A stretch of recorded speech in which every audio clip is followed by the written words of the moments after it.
Hello' বন্ধু বান্ধৱীসকল, ভালনে আপোনালোকৰ? আশা কৰোঁ সকলোৰে ভাল।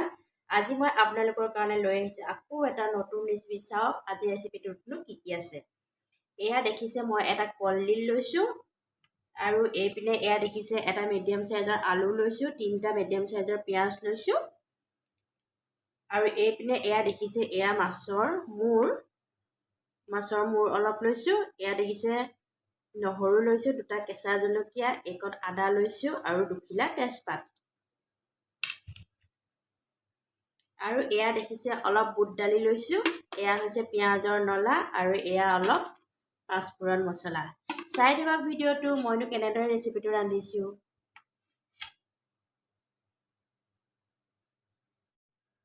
এতিয়া এটা কুকাৰত মই কলডিলখিনি ধুনীয়াকৈ ধুই কাটি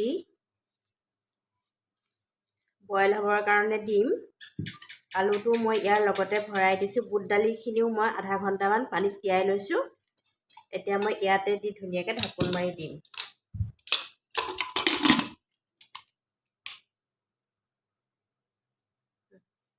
এতিয়া এখন কেৰাহীত মই তেল গৰম হ'বৰ কাৰণে দিছোঁ। এতিয়া মই মাছৰ মুৰ্গীডোখৰ ইয়াতে মই তেলতে দিম। এতিয়া তেল যিহেতু গৰম হৈ গৈছে,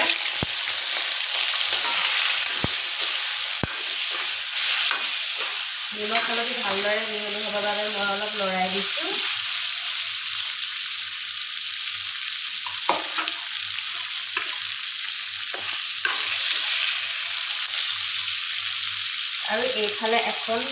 আৰু এইফালে মই কুকাৰটো কলডিল দি পেলাই পাতি থৈছোঁ।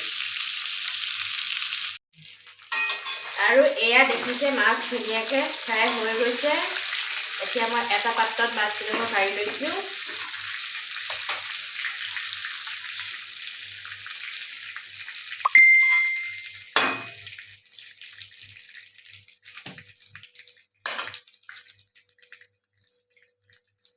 আৰু এতিয়া মই ইয়াতে পাঁচফোৰণ মছলাকণ দিছোঁ। মছলাকণ ভালদৰে ফুটিবলৈ দিছোঁ। মছলা ধুনীয়াকৈ ফুটি উঠিছে। এতিয়া মই ইয়াতে কাটি ৰখা আদা, নহৰু, পিঁয়াজ সকলোবিলাক ইয়াতে মই দিছোঁ।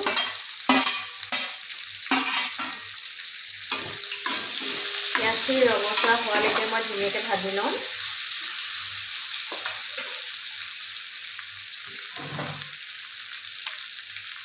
আৰু এইফালে এয়া দেখিছে কলডিল ধুনীয়াকৈ বইল হৈ গৈছে।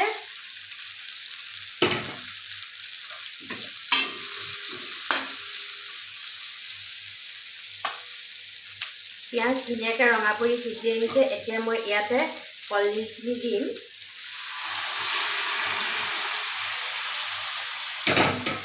গেছৰ ফ্লেমটো অলপ বঢ়াই দিছোঁ, হাই লেভেল কৰি দিছোঁ। আলুটো যিহেতু মই গোটাকেই দিছিলোঁ, এতিয়া মই আলুটো ইয়াতে ভাঙি দিছোঁ। আপোনালোকে পানীৰ হিচাপটো নিজৰ আন্দাজমতে ল'ব। মই বেছি পানী দিয়া নাই, ইয়াতে অলপ পানী লৈছোঁ, যিহেতু নিমখ হালধি দিয়া আছে। এয়া ধুনীয়াকৈ শাক উতলিবলৈ লৈছে। ইয়াতে মই ফ্ৰাই কৰি ৰখা মাছখিনি দিম। আপোনালোকে যদিহে মোৰ ভিডিঅ'টো চাই ভাল পাইছে, লাইক কৰিব, কমেণ্ট কৰিব, শ্বেয়াৰ কৰিব, আৰু ছাবস্ক্ৰাইব কৰি কাষতে থকা বেল আইকনটো দবাই দিব। তেতিয়াহে আপোনালোকে প্ৰথমে মোৰ ভিডিঅ'বিলাক পাব। Thank you.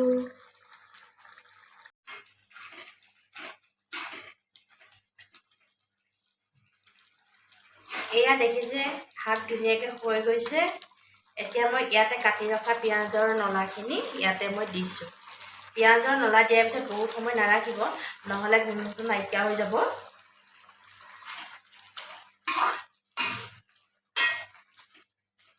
এয়া দেখিছে মোৰ শাক ধুনীয়াকৈ হৈ গৈছে। আপোনালোকেও বনাই খাই চাব। Thank U.